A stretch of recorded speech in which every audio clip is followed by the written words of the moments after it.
This Slipka, and today I'm going to be talking to you guys about Youyou, who was a pharmaceutical chemist from Ningbo, China, who discovered the treatment for malaria during the Vietnam War. So my thesis statement is that Youyou dedicated her life's work to traditional Chinese medicine, leading her to receive the much-earned Nobel Prize in Physiology and Medicine for the discovery of an anti-malarial treatment. Youyou was born on December 30th, 1930 in Ningbo, China, where her and her 4 brothers were raised for the remainder of her life. Her family valued children's education, so Youyou was fortunate enough to go to private school her entire life. In 1946, Youyou contracted tuberculosis at the age of 16, and she had to take a 2-year break off from school to receive treatment. And because of her history with tuberculosis, she chose to study medical research for after high school. After high school, she took the entrance exam and was accepted into the Department of Pharmacy at the Medical School of Peking University. Shortly into her schooling, the medical school actually separated from Peking University and became the independent Beijing Medical College. Here she majored in pharmacognostic studies and pharmaceutical sciences. And she attributes a great deal of her education to 2 of her professors who had their degree in Western medicine, so she got a little combination of Western medicine and traditional Chinese medicine. And here in college is where she began to understand how herbal medicines work, which will benefit her later in life for her research. She graduated in 1955 and was assigned to work in the Institute of Chinese Materia Medica of the Academy of Traditional Chinese Medicine.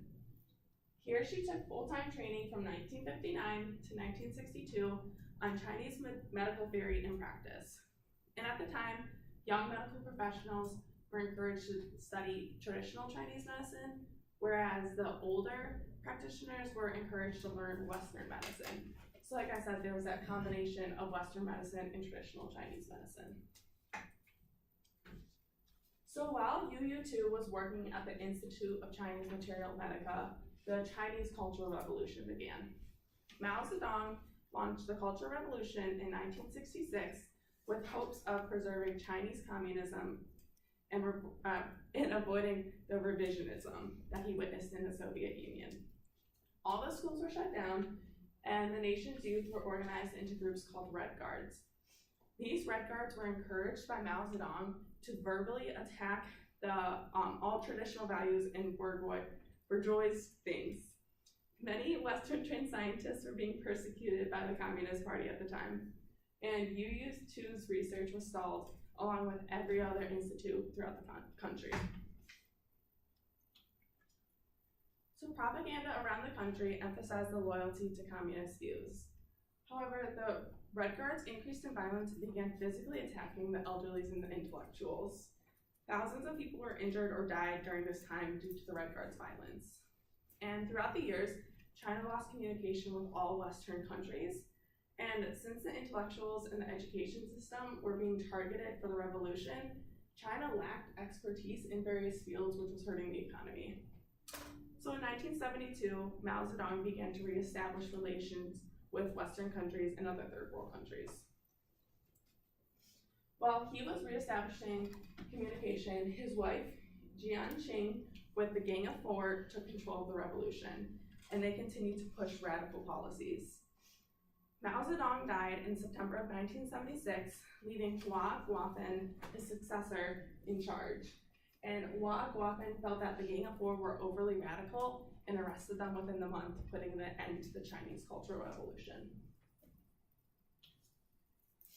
So at the same time that the Chinese Cultural Revolution was going on in China, the Vietnam War was occurring in Vietnam.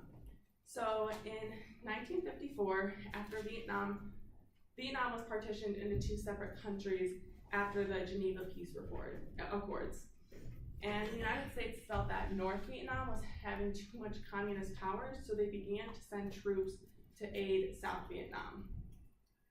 And North Vietnam wanted to overthrow the government in South Vietnam, so they began using violence and armed movements. So it was President Kennedy that was first decided to send troops to Vietnam. However, after his assassination, Lyndon Johnson took over, and he was the one who sent the large majority of troops to Vietnam during his presidency. So Lyndon Johnson decided not to rerun for presidency, and Richard Nixon became president. And his big thing for the presidential race was that he had an end to the war. And in 1972, he began withdrawing troops from the war, and by 1973, all troops were removed. And throughout the years of the war, it added up to 58,000 casualties and $150 billion in US money. So after the US left the war, there was still the war going on between the North and the South Vietnam, and it finally ended in 1975 when the South Vietnamese government surrendered to North Vietnam in Saigon, and the communist government took control over South Vietnam. So during the Vietnam War, a drug-resistant strand of malaria broke out, taking the lives of soldiers on both sides. Malaria is a parasitic disease that is spread by infected mosquitoes in high temperatures with abundant rainfall. And if treated properly, malaria is a very curable disease. However, if untreated, the disease is fatal. Typical manifestations of malaria are fever, chills, sweats, headache, nausea, vomiting, and body aches, which can resemble the flu, so it's hard to see sometimes. However, if left untreated, it leads to organ failure and death. So as I mentioned, the outbreak occurred during the Vietnam War, and the North Vietnamese were having heavy losses due to this outbreak, which led them to reach out to the Chinese government for help. The Chinese government responded by establishing a secret government project in the May of 1967 called Project 523.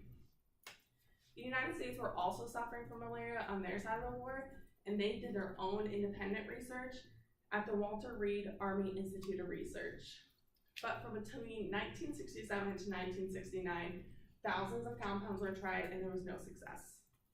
So in 1969, the officers of Project 523 reached out to Youyou and appointed her head of the project. She believes that she was appointed because of her training with both modern pharmacy and traditional Chinese medicine. Luckily for Youyou and her team at the Project 523, malaria had extensive amount of information in the old Chinese literature. They spent 3 months looking through this literature and searching for various herbs and minerals to try. And they tried hundreds of herbs tested on mice until 1971, when she tested extracts from quinoa, which is an herb in the Artemisia family, which suppressed malaria parasites in some of the mice.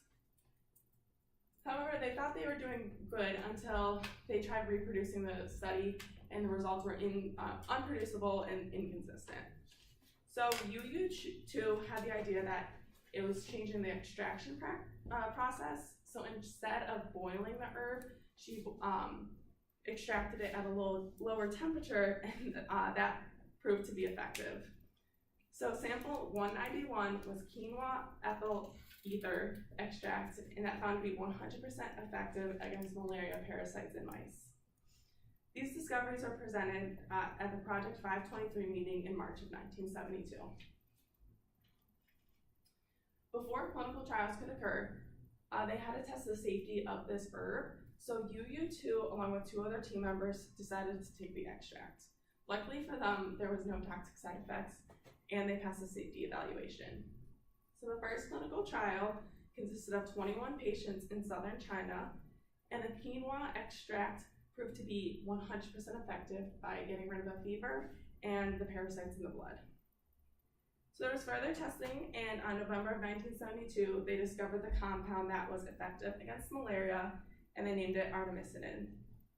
And after years of more clinical trials and research, the Chinese Ministry of Health granted a new drug certificate for artemisinin in 1986.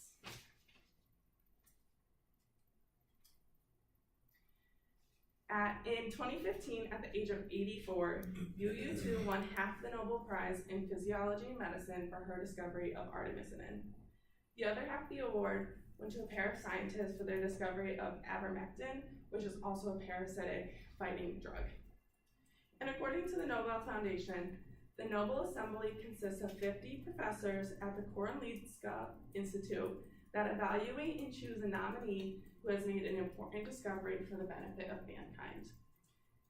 This Nobel Prize has a huge significance for Youyou too. She was the first citizen of the People's Republic of China to win a Nobel Prize in Physiology and Medicine. And she was also the first and only person to receive a Nobel Prize about traditional Chinese medicine, which is huge inspiration for all traditional Chinese medicine practitioners. And she also won the Nobel Prize by being a professor of 3 no's. So that means she doesn't have a doctorate, she doesn't have a background of studying abroad, and she isn't a member of a Chinese National Academy. And so to win this high prestigious award without those qualifications is a huge significance. But most importantly, Youyou 2's discovery saved millions of lives since her Project 523 experiments. So in my personal opinion, I believe that Youyou 2 deserves this prestigious award because she dedicated her life to Project 523, and this meant that she had to step away from her family at years at a time. She sent her oldest daughter to live with her parents, and her youngest daughter went to a full-time nursery, and she wasn't able to visit them for 3 years at the beginning of the project. And as I previously mentioned, she dedicated herself and risked testing the toxic side effects of her herbs because she believed in her research that much. And one of the most important things is I think that she's just extremely humble. She even said in her speech that this recognition was for her team and for all of China. And she knows that without her Project 523 team, she wouldn't have been able to make the discoveries that she did. So overall, Youyou 2 has made a significant world history with her discovery of artemisinin, saving millions of lives worldwide. Thank you.